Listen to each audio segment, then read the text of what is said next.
Contented Media presents Dr. Bitcoin, the man who wasn't Satoshi Nakamoto, an original podcast series with Mark Hunter and Arthur Van Pelt.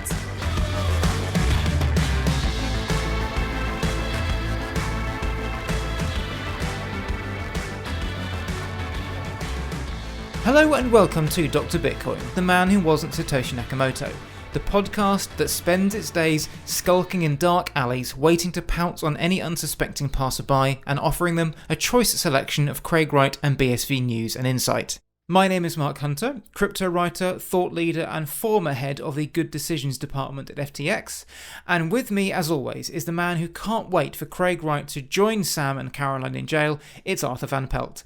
Arthur, how are you doing today? Yeah, I'm totally fine, Mark. Let's go. Yes, we've got a lot to catch up on, so let's get started. We start, as ever, in Lawsuit Corner, with the fallout from the Hodlonaut versus Craig Wright case.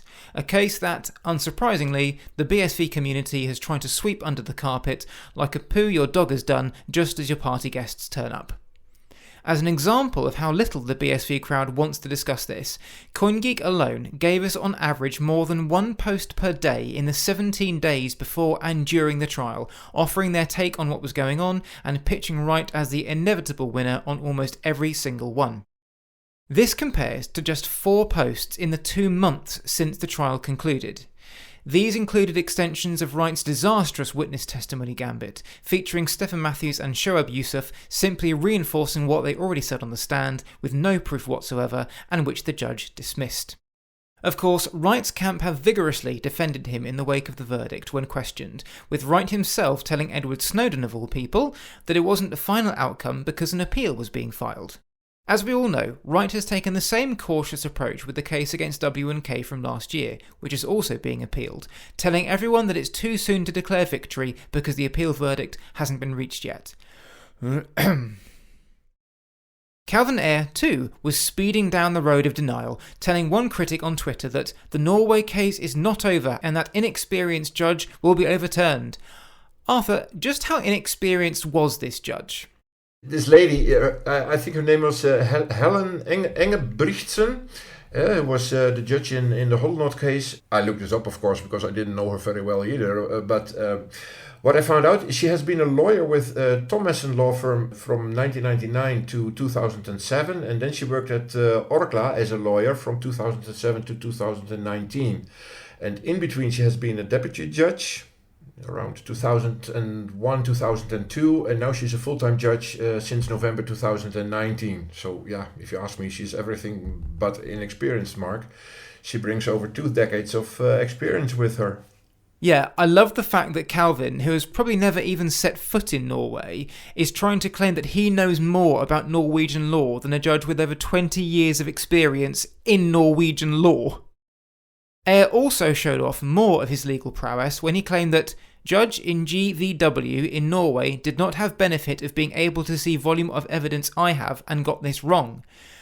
Arthur, if the judge didn't have the benefit of being able to see the volume of evidence that Calvin Ayre says he has, whose fault is that? Craig was requested to come up with his best Satoshi evidence, and when Calvin says that there's even better evidence out there, then Craig Wright obviously forgot to use it. Naturally, the conspiracy theorists were out in force over the verdict, with one Twitter user saying, "Unfortunately, the mafia controls the courts across the world," while another added, "I'd like to learn more about this Oslo District Court judge. Although a public figure has a defence, Dr. Wright should have prevailed and her ruling is clear, mafia, lawlessness."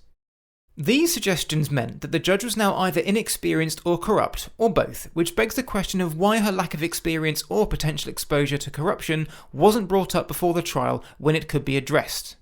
Of course, if Wright had won the case, we would have almost certainly seen her heralded as a supremely fair-minded and impartial judge who really understood the case. One respondent to Ayre's tweet about evidence said that Space Cat's strongest evidence was submitted by KPMG. That report will be thrown out of UK and US courts. To which another replied, "Yes, I think so too." Arthur, 2 things. Firstly, where do these people get the idea that the KPMG report won't be accepted by the UK court? And secondly, is there any reason why they mentioned the US here in the Hodlonaut case? I think these people are referring to the fact that the Norway KPMG report was criticized by Craig's counsel that it didn't meet any international standards for these type of forensic reports. So they might have a point here when they think it wouldn't be accepted in the UK or in the US. But there's a simple solution to that, of course. Hand the findings of the Norway report to a KPMG office in one of the other countries, UK or US, and put it in a wrapper according to those international standards. Solved. So, yeah, because the whole thing about these standards is that they don't change the findings of backdated fraudulent files that Craig Wright submitted in the Hodlonaut case. Mm-hmm. Wright's legal team filed the appeal on November the 18th, although this wasn't reported by CoinGeek for another 3 days, with Hodlonaut himself breaking the news. Arthur, what did we learn from the appeal filing when we got a chance to read it?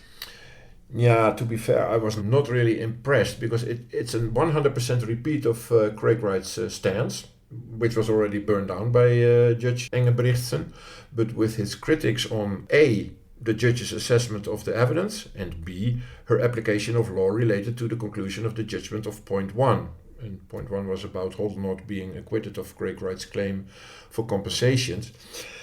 And point 2, about Hodlonaut having no liability towards Craig Wright for damages to his honor or reputation of the verdict. But Hodlonaut himself announced on Twitter that he had received Craig's appeal, and he added, "Appeals are almost automatically granted here. There will be a new trial." And I found that actually an interesting detail about an appeal leading to a new trial in Norway.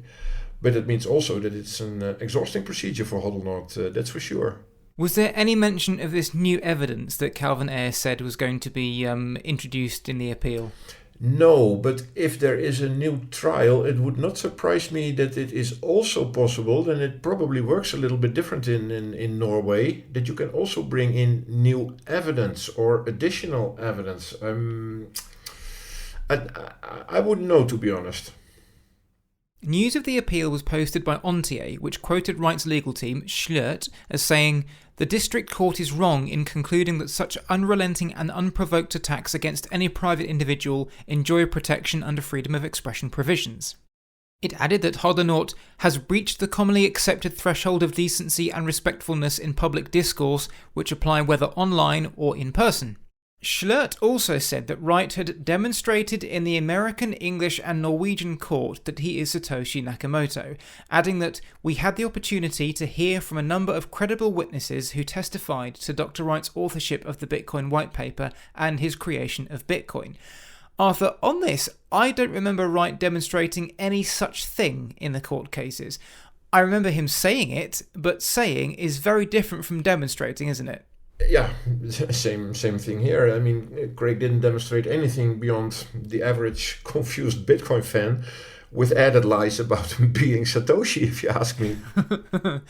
And also, we did indeed hear a number of witnesses, credible or otherwise, talking about Wright's endeavours, but none of them offered any eyewitness testimony of him actually having any direct impact on creating Bitcoin. Well, what I noticed, Mark, and the judge noticed the same, was that none of these witnesses had any physical evidence, and all these witnesses only heard about Bitcoin and Craig's possible role in Bitcoin in 2014 or later. So there you go. We also learnt something interesting regarding costs in the Hodlonaut case, which may have a bearing on the outcome of the appeal. Both teams have already spent more than it's possible to win in a defamation case in Norway, resulting in the judge bringing down the cost demands of both sides. We could therefore see the appeal court rule that a retrial is pointless, since either winner will be well out of pocket. Obviously, we'll keep you up to date on the outcome of this appeal. Also this month, 3 days before recording, thanks Will, we found out some juicy details regarding Wright's bumper case against Kraken and Coinbase for passing off Bitcoin under the ticker BTC.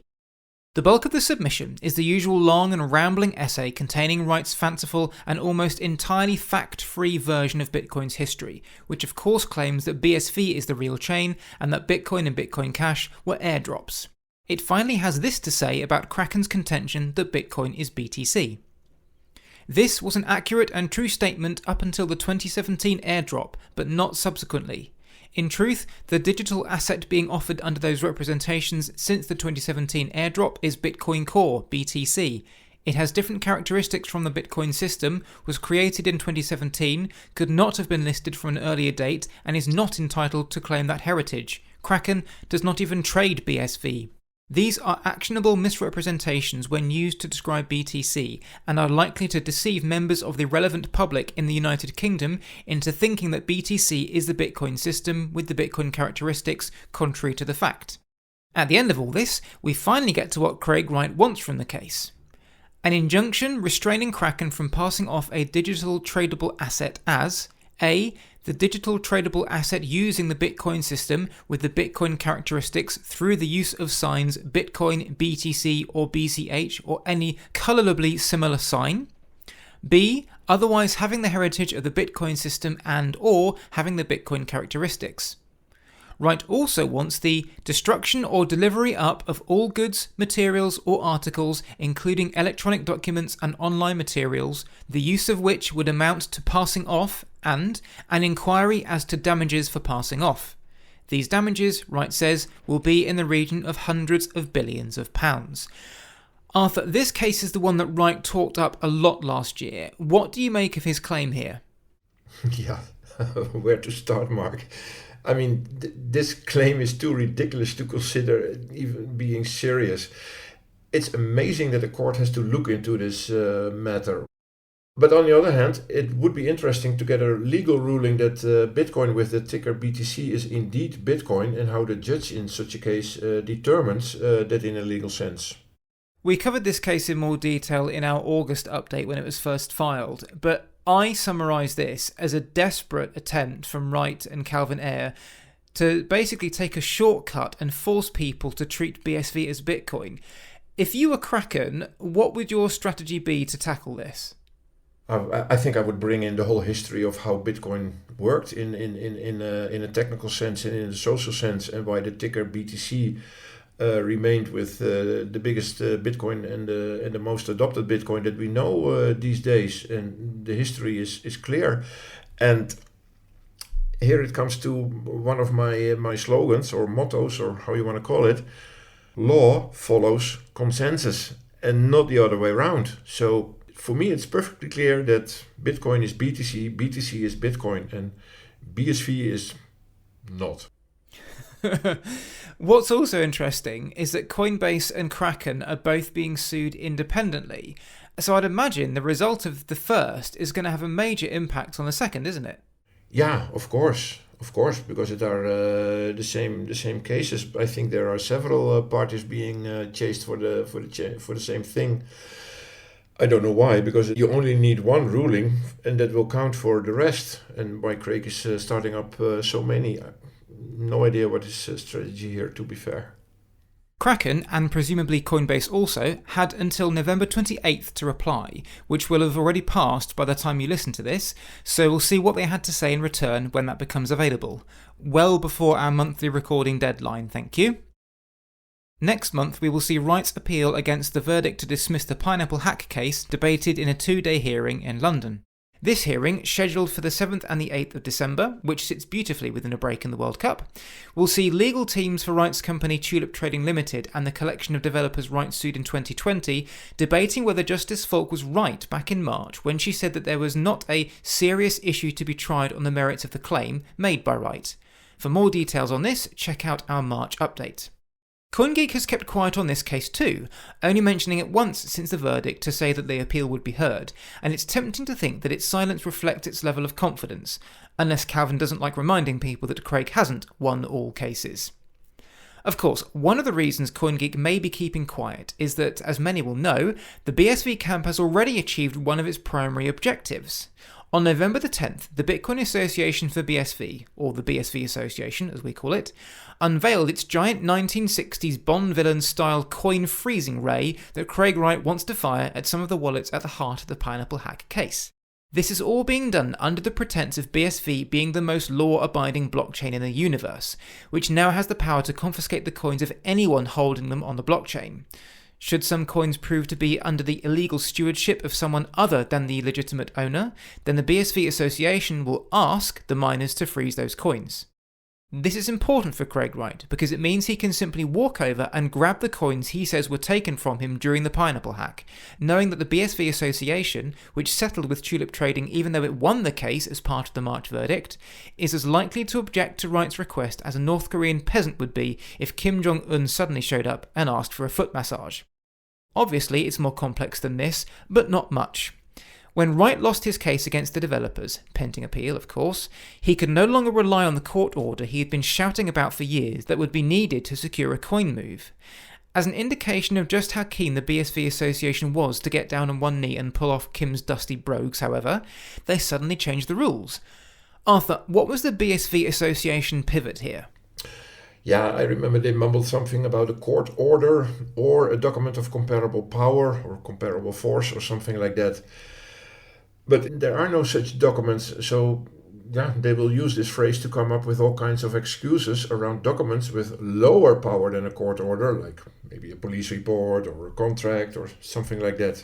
At least that's what I expect. Yeah, this incredibly vague and utterly meaningless phrase actually throws up many more questions than it answers, but not from the BSV community, who don't seem too bothered about it. We, on the other hand, who can see this sham for the power and coin grab that it is, have lots of questions. What is a document of comparable force? Who's going to judge? Will backdated photoshops of paper wallets be accepted as proof? At this point, it's worth going back to the official wording from the BSV Association on this matter. The Bitcoin Association for BSV will use its reasonable endeavours to find a suitable legal entity willing to operate the notary tool on the BSV network and provide details of such an entity on its website. With the tool having gone live, I scoured the BSV Association website for the name of this chosen legal entity, seeing as they're about to get inundated with one email from Craig Wright regarding his hacked coins, but I couldn't find one. So I emailed them. No response. So I sent them a DM on Twitter. No response. It's almost like they don't want to say. The unwrapping of the freeze ray itself happened on November the 11th with the release of BSV's latest client 1.0.13, which included support for the Data Asset Recovery Alert. Calvin Ayre claimed that this was the original design of Bitcoin being released, but Arthur, I've looked through the original Bitcoin code and I just can't see any mention of a data asset recovery alert in the first download. Am I not looking in the right place?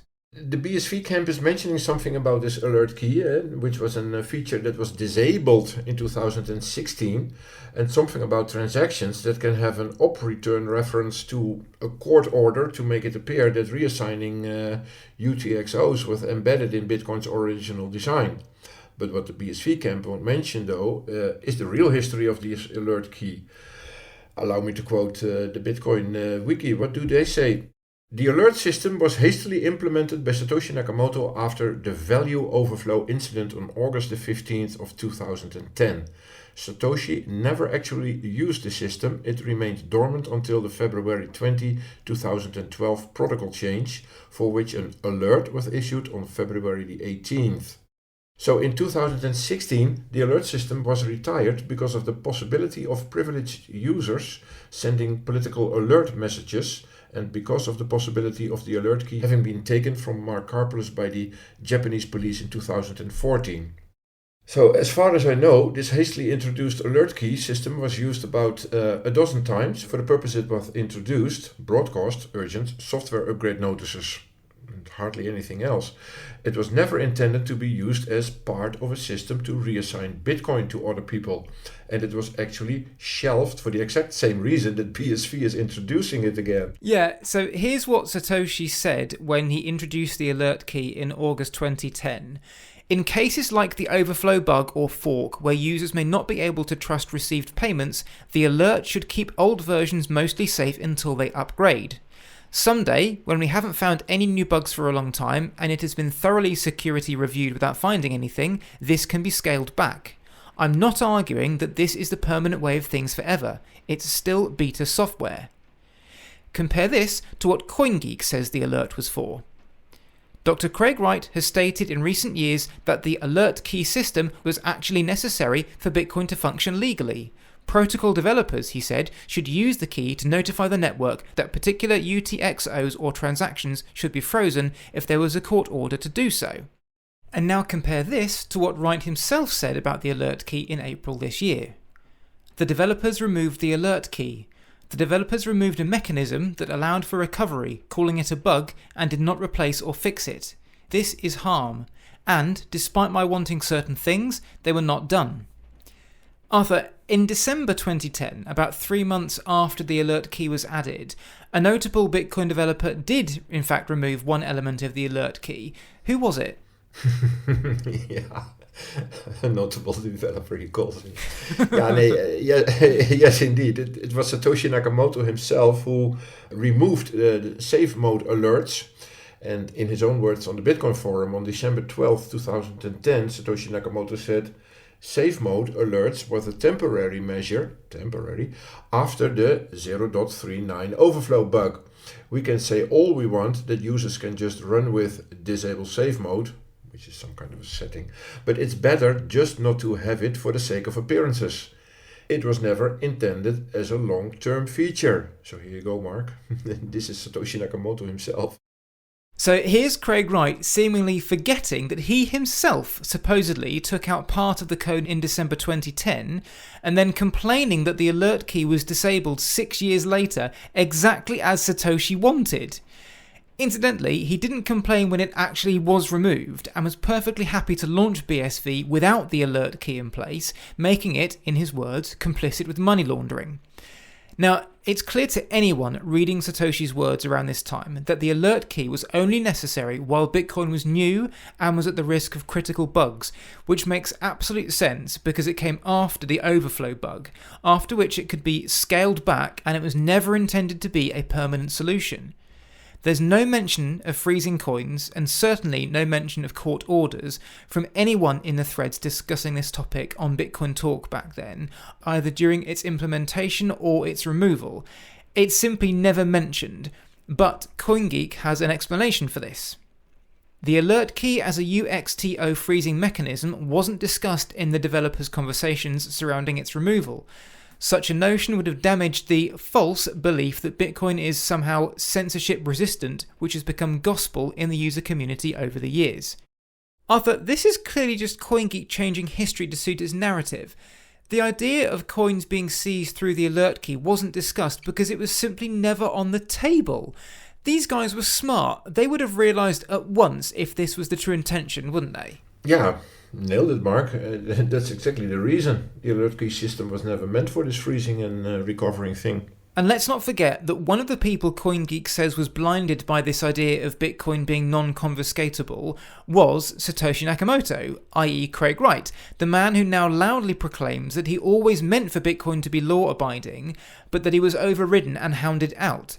So, which is it? Was he lying to the developers about his intentions behind implementing the alert key? Did he not realise that when it launched without it, Bitcoin was open to being used for money laundering? And if this was the case, why did he say it should be removed later on, once Bitcoin was more secure? And if he really was bothered by the criminal angle if it was ever to be removed, how was he going to deal with people demanding its removal years down the line? Because he suggested that is exactly what should happen. Yeah. Indeed. This is one of a long list of Craig Wright cell phones, Mark. Cell phones in which he completely contradicts everything that Satoshi stood for or had literally different ideas about. You want to hear another one of those cell phones, Mark? Of course. Here's another example. Craig once said during an interview with Cointelegraph, "There is not a single Satoshi post that mentions decentralization. Ever." And then we go check the Satoshi posts from Bitcoin's early days on the P2P Foundation forum.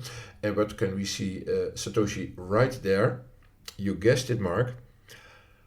"I've developed a new open source P2P eCash system called Bitcoin. It's completely decentralized." So he did say it. "With no central server or trusted parties, because everything is based on crypto-proof instead of trust." And furthermore, he said on that same forum, "A lot of people automatically dismiss e-currency as a lost cause because of all the companies that failed since the 1990s. I hope it's obvious it was only the centrally controlled nature of those systems that doomed them. I think this is the first time we're trying a decentralized," here we go again, "non-trust based system. So yeah, hilarious, isn't it? And I have collected a few handfuls of those cell phones, Mark. How does the BSV crowd respond to these? Have you seen anything online to see what they say when these are pointed out? Yeah, I tried discussing those cell phones of several types, and including the one that you just mentioned, with a few BSV fans. And you can always notice they will always fall back immediately on Craig Wright himself. Yeah, he already explained it, or he already debunked it, you're old news, and things like that. They try to avoid thinking by themselves and quickly, bring in Craig Wright. He's always right. So, lastly, on this alert key, is it really feasible then to believe that Craig Wright in 2010 implemented the alert key purely to make Bitcoin seizable through a court order, fooled the Bitcoin developers into thinking it was to protect the network, hoping none of them would realise it could lead to coins being seized, and now suddenly says it was his intention all along? No, that is absolutely not feasible at all. Of course, this is instead something that Craig Wright came up with on the fly when he was looking for a solution for his problem, that he never had any Bitcoin under his control at all. Meanwhile, he is claiming to be Satoshi with around 1 million Bitcoin tokens that he doesn't have access to.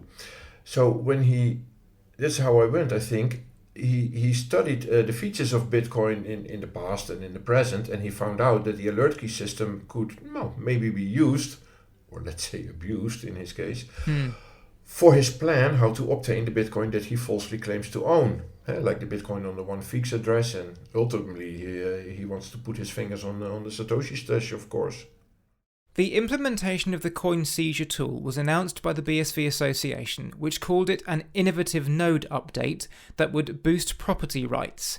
The very creation of this tool seems to be at odds with the concept of property rights, however, given that its code was allegedly taken without permission or credit by a coder who submitted it as part of a 2021 BSV hackathon.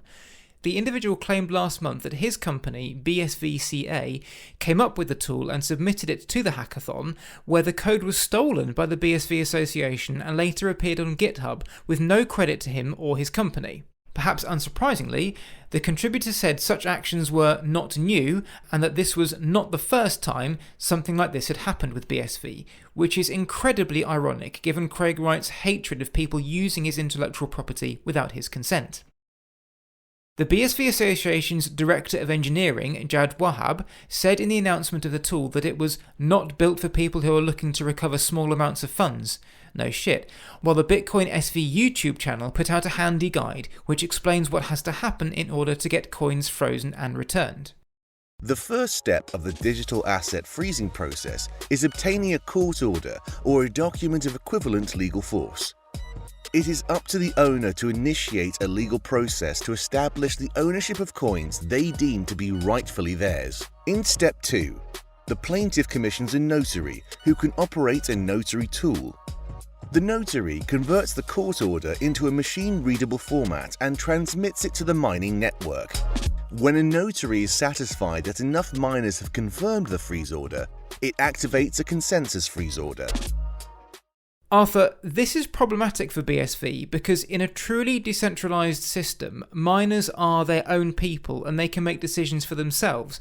So how can we be sure that the BSV network will get enough miners to agree on the particular coin freeze, such as Craig Wright's? Yeah. Well, the majority of the BSV mining rigs, they are in the direct or sometimes indirect control of Kelvin Ayres related entities. So yeah, add one-on-one here, Mark. One thing I do like about this podcast is being able to ask completely sarcastic questions. Kelvin Ayres celebrated the launch of this tool by saying that such a system would be mandated globally soon and that enterprises and governments will not use a system that does not have this. Okay, so let's imagine for a moment that the UK government rules that blockchains which don't have a notary tool in place are banned until they get one. So Bitcoin is banned, and in response, the developers deploy a notary tool that fulfills the criteria and it gets unbanned. I get a court order saying a bunch of Bitcoin was stolen from me and I send it to the notary tool. What power does my court order have over miners in Kazakhstan, Russia or the US? Well, none, Mark. none whatsoever, because that's the point here. BSV goes against what I would call, earlier in this episode I mentioned it also, law follows consensus and not the other way around. So there's no court order that is globally enforceable. So in the Bitcoin, the real one, infrastructure, they will no doubt giggle about it and ignore it. Now, leading on from this is something that we didn't get a chance to discuss seeing as we were off last month, the empty block miner. Arthur, seeing as we've had a bit of distance from this now, could you please bring us up to speed with this empty block miner story?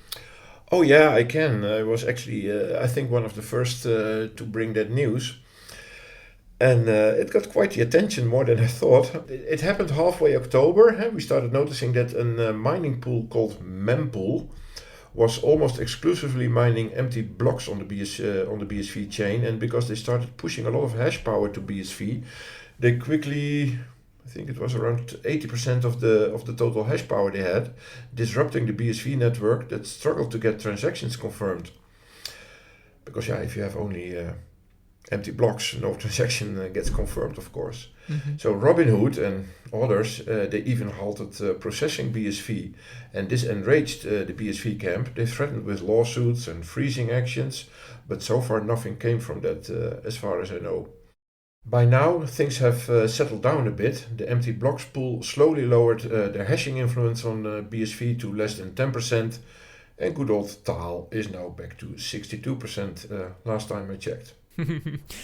What I find interesting about this is that it's led to a bigger split in the BSV ecosystem than I can remember, purely because of the way Craig Wright and Calvin Ayre have handled it. Prior to this event, what was Craig Wright's stance on mining empty blocks?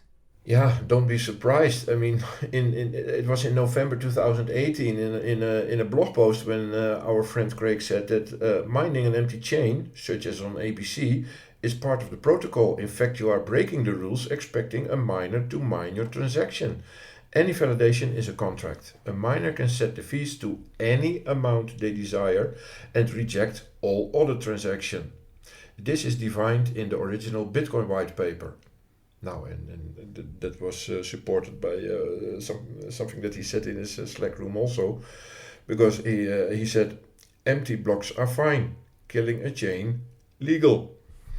So here Craig has absolutely no issues mining empty blocks.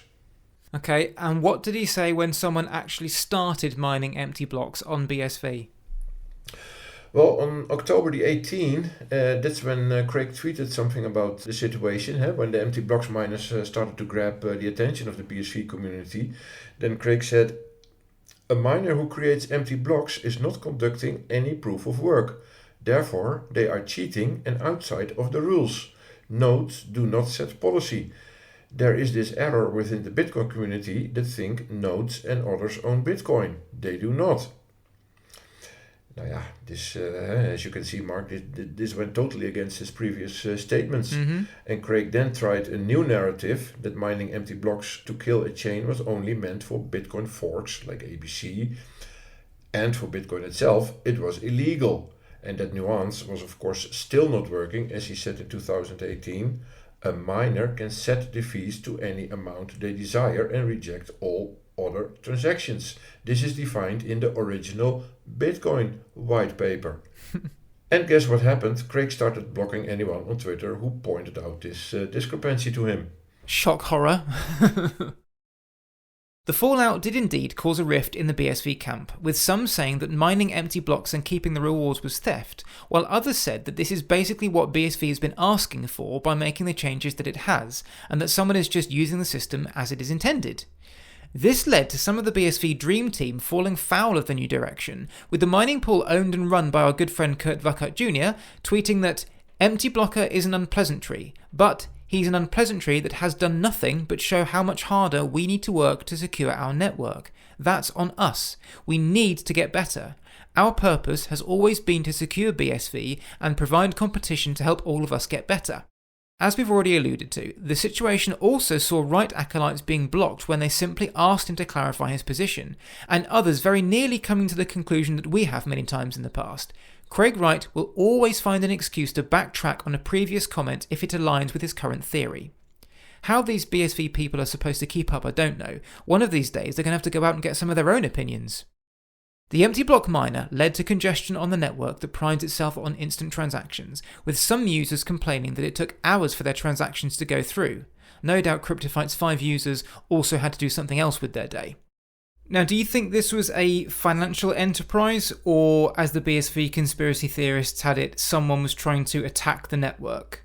Mining a massive amounts of empty blocks each day, they bring in a lot of block subsidies, and without having to spend energy on mining transactions. So it's my impression that Mempool is using an algorithm that is calculating the profitability of mining BSV on the go. So hence you could see them mining BSV on certain parts of the day, and other parts of the days they would not mine. So Mempool, they come and they go and they come and they go in an automated process that is tracking the profitability of mining BSV. But due to how they are using their mining algorithm and purposely only mined empty blocks on the BSV network, it appeared as an attack anyway. Their way of mining BSV, initially with a lot of hash power pushing away other miners like TAAL and Gorilla Pool and others, making parties like Robinhood halting all BSV deposits and withdrawals, it appeared very aggressive. But yeah, Mark, as you called it, it's a financially driven enterprise after all, I think. Among the theories presented was one absolute doozy from one oxygen thief on Twitter, which came out a day or so before the Hodlonaut vs. Wright verdict. My theory on malicious empty block miner: disrupt BSV network to the degree that people can't cash out from Craig winning Hodlonaut trial. Robinhood has halted deposits and withdrawals, other exchanges following suit. Meanwhile, empty block miner will have 10,000 plus BSV to dump. I knew these people liked a conspiracy theory, but man! Interestingly, one theory that wasn't put forward, which didn't make any sense to me, was that the Digital Currency Group was sponsoring the empty block miner. Many BSV supporters are strong believers that corporations like this are now running Bitcoin and are doing everything in their power to cripple BSV, and Bitcoin as well, but that's a different story, by paying people to badmouth it on Reddit and Twitter. However, as we've said before, all these companies would have to do is spend a little over $2,000 an hour to 51% attack the BSV network and bring it to its knees, at least in the short term. And yet, in 5 years, they have never done this. But could the empty block miner have been their first attempt at actually undermining the blockchain? Surprisingly, this theory hasn't apparently been put forward by anyone in the BSV camp, which suggests that perhaps it's not taken as seriously as that after all. On the subject of BSV mining, there was an interesting development with the BSV's principal miner TAAL this month. It was made private and taken off the Canadian Stock Exchange. TAAL made this shock announcement on November the 2nd, having endured a massive slump in its stock price this year, going from $4 Canadian in March to just 75 cents prior to the announcement. Given TAAL's almost incestuous relationship with BSV, it was no surprise to learn that the new owner of TAAL is Calvin Ayre, who bought it out for the princely sum of 26 million Canadian dollars. Now Ayre, who as we know is never short of a tweet, has only posted once about the deal, 4 days after it was announced, to say that TAAL shareholders have a 40% premium to market and can reinvest directly into BSV tokens for similar upside potential as directly correlated TAAL from a larger base. Everyone should be better off than before, including the company itself, which is good for the entire BSV ecosystem. Of course, this premium to market, which was the result of Ayre buying the company out at $1 Canadian per share, would only apply if you'd bought the absolute bottom in the week before the announcement.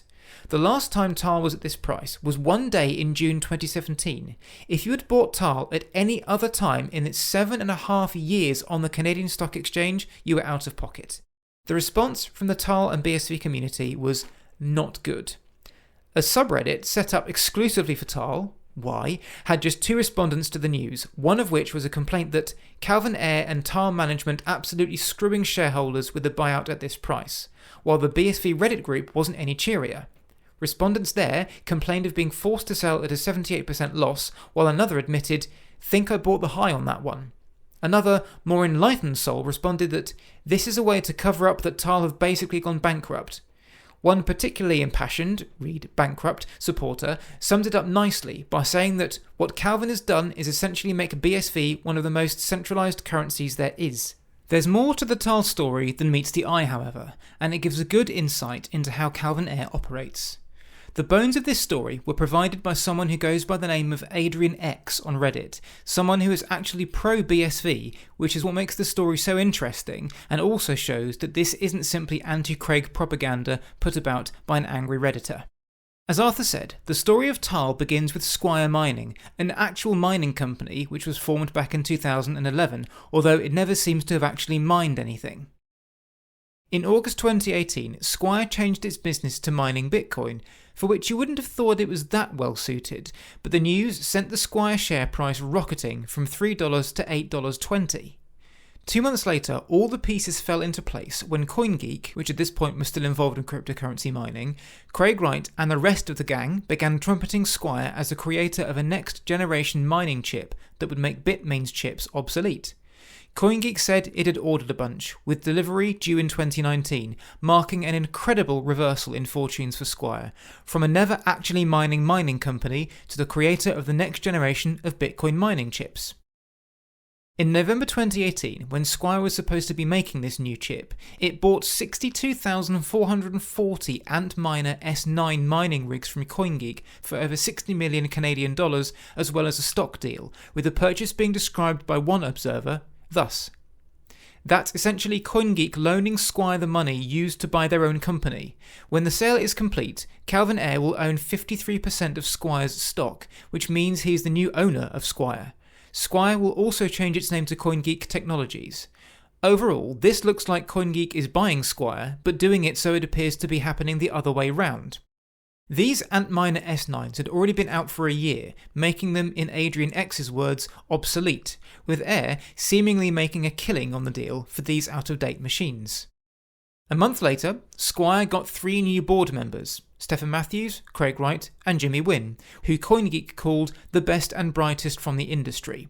They can't have been that great at their jobs, however, because a month after this, in January 2019, Squire's CEO and director Taras Kulik quit when the Bitmain-killing ASIC chip was found to be absolutely useless.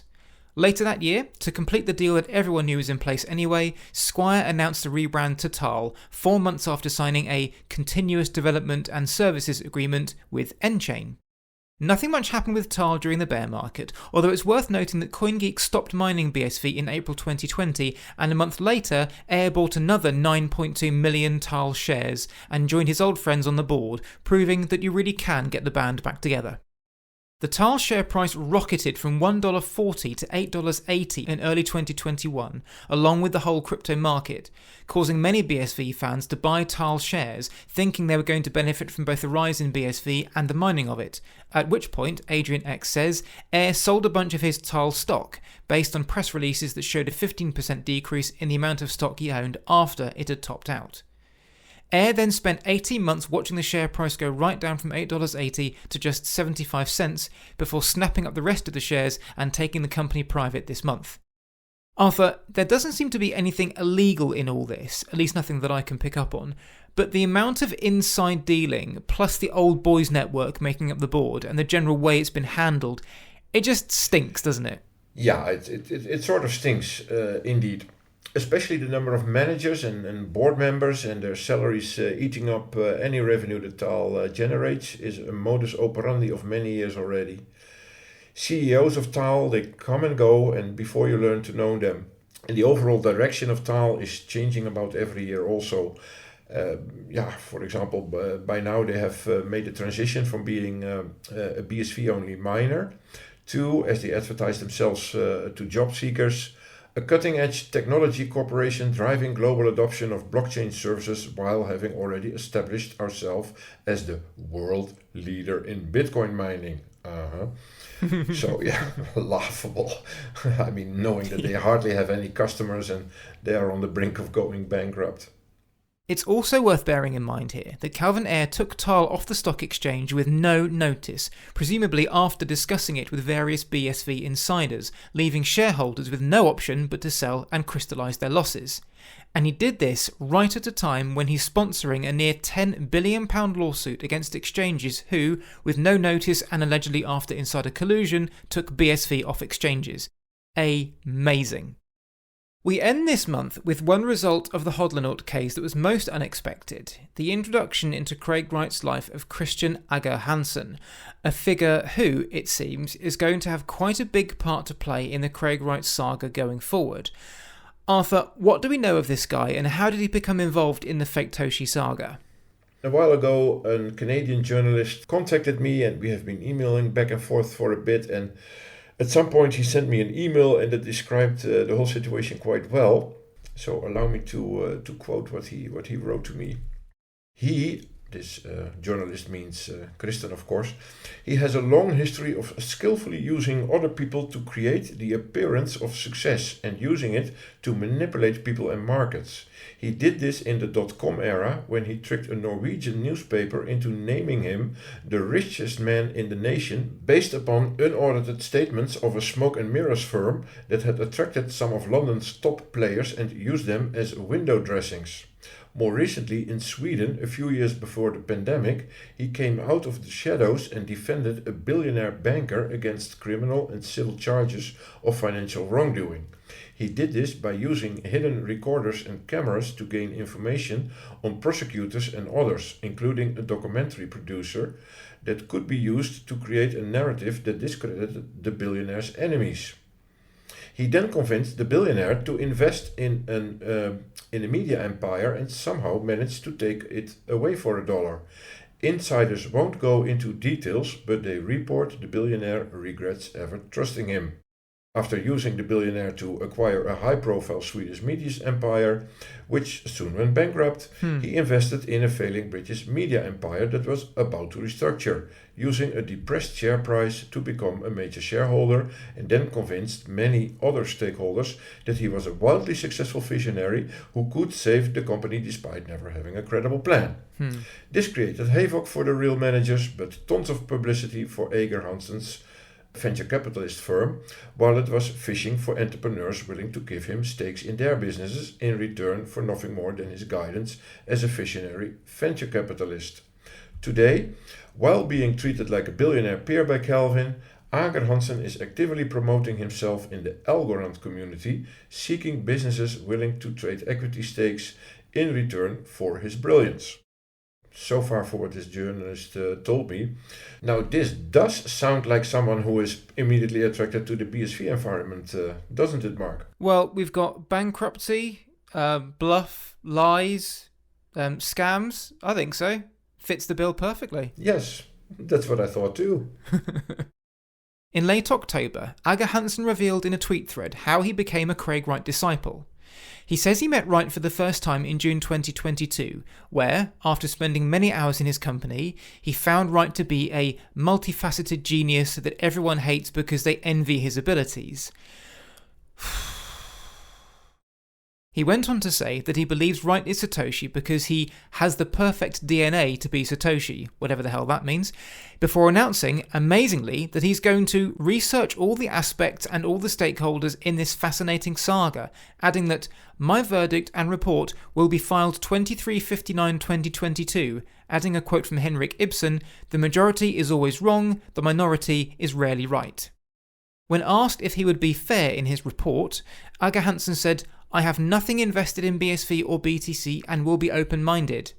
However, just 3 weeks later, we got news of an interesting appointee to the N-Chain board. Arthur, who could this possibly have been? That will be our friend Christian Ager Hansen again, Mark, because he was the one becoming CEO of N-Chain, no less. Yes, Ager Hansen was indeed appointed CEO of N-Chain and quickly proved his credentials by giving us his first self-own. Just days after saying he had nothing invested in BSV or BTC, he tweeted to say that the only thing I'm heavily investing in within the industry is the ecosystem of BSV, and that Bitcoin will be trading at $5,000 within a year because of its lack of utility. Ager Hansen also revealed what he'll be doing for N-Chain, and his role is particularly timely given what's coming down the pipeline. To be very clear, my role is to monetize our unique patent portfolio of 2,800 registered patents and aggressively expanding our ecosystem with the aim to become number one in the industry and the fastest business in the world to reach $1 trillion in market value. Well, he's going to have one hell of a job. In 2020, legal analysis firm Lexology said that the N-Chain blockchain patent portfolio has a technical relevance score of 0 compared to Microsoft's 0.32, Intel's 0.46 and IBM's 1.06, with a score of 1 being above average. Now, it's also worth noting here that Aga Hansen is also revered within the BSV community for being the man who recorded Carl Roche making an arse of himself back in August, and many have perceived this job as a thank you for a job well done. Arthur, do you think there's any connection here, or is he simply the best man for the job out of all the candidates that N-Chain must have been looking at for the job of N-Chain Global CEO? No, this is a typical case of the old boys network passing along well-paid jobs between each other for services given, Mark. It's nothing else. Yeah, indeed. It certainly is. So, Mr. Christian is going to be involved in monetizing the patent farm that N-Chain has been cultivating over the years. Although whether this means anything more than him forking out for lawsuits against perceived infringers is yet to be known. But what I and many others find interesting is that he is a backer and a huge proponent of the blockchain Algorand. Now, given that BSV wants to subsume all blockchains and says it's the best one out there, do you perceive a potential conflict of interest down the road here? Yeah.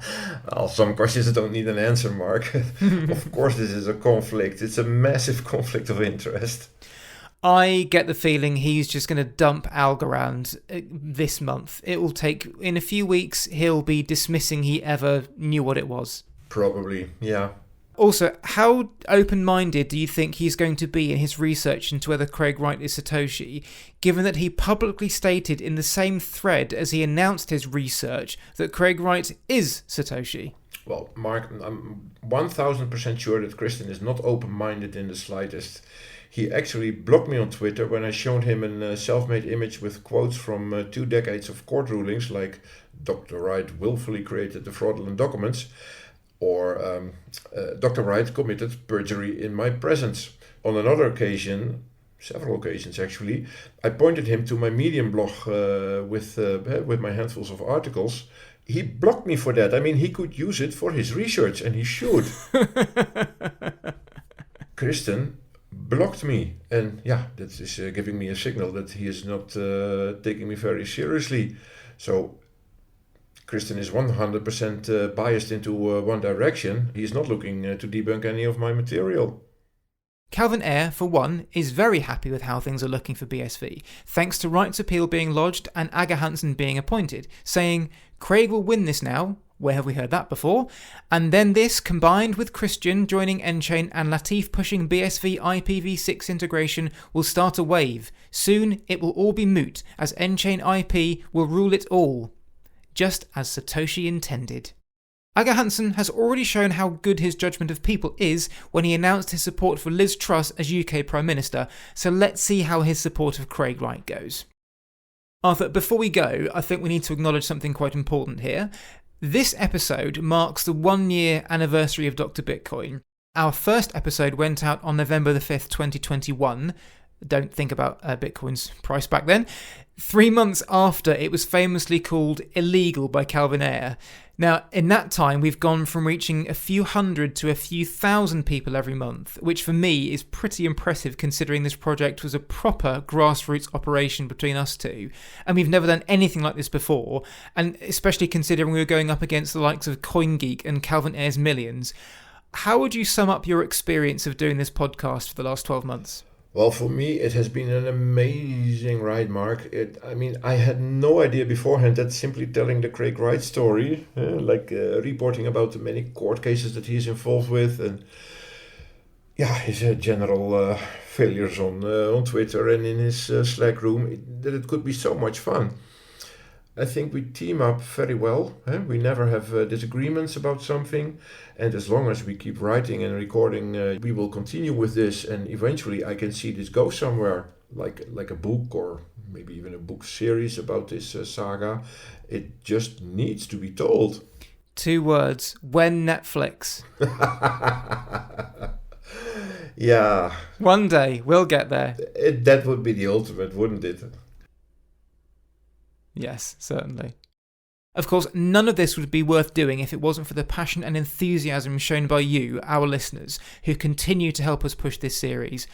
Over the past year, you've helped us in a myriad of ways, including signing up to the Supporters Club, helping us with research, helping us set up the website, liking and retweeting, or simply just listening to us. We massively appreciate all your support, and if you think we're worthy of a rating or a review wherever you watch and listen, that would be the icing on the cake.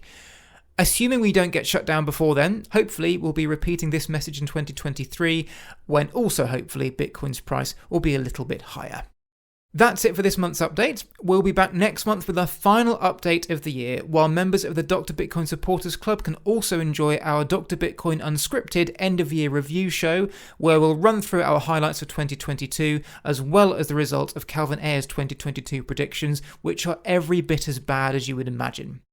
To hear this and all other bonus material, as well as getting these monthly updates a few days early, you can sign up for the Dr. Bitcoin Supporters Club through our website, drbitcoinpod.com, where you can also buy bonus episodes for a small consideration. If you're not bothered about any of this, but you want to say thank you to us, you can also send us donations in crypto or any fiat currency, also through the website. Arthur, as ever, thank you for your thoughts and your insight both today and for the past 12 months. You're welcome, Mark. It was and it is and no doubt will ever be a pleasure. Same here, and I will see you next month for our final episode of 2022. Cheers, Mark. Thank you for listening to this episode of Dr. Bitcoin, the man who wasn't Satoshi Nakamoto. If you enjoyed what you heard, we'd really appreciate a rating or even a quick review on your platform of choice in order to get this out to as many people as possible. For early access to episodes and exclusive bonus content, please consider becoming a supporter through Patreon or Anchor. See the details in the show notes. Don't forget to subscribe to the podcast on your chosen platform in order to get new episodes the moment they drop. And if you'd like to follow us on Twitter for podcast announcements and other nonsense, you'll find us at Dr. Bitcoin Pod. Thanks very much for listening, and we'll speak to you again soon. You've been listening to Dr. Bitcoin, the man who wasn't Satoshi Nakamoto. Written by Mark Hunter, with additional material by Arthur Van Pelt. Editing and production by Mark Hunter. This has been a Contented Media production.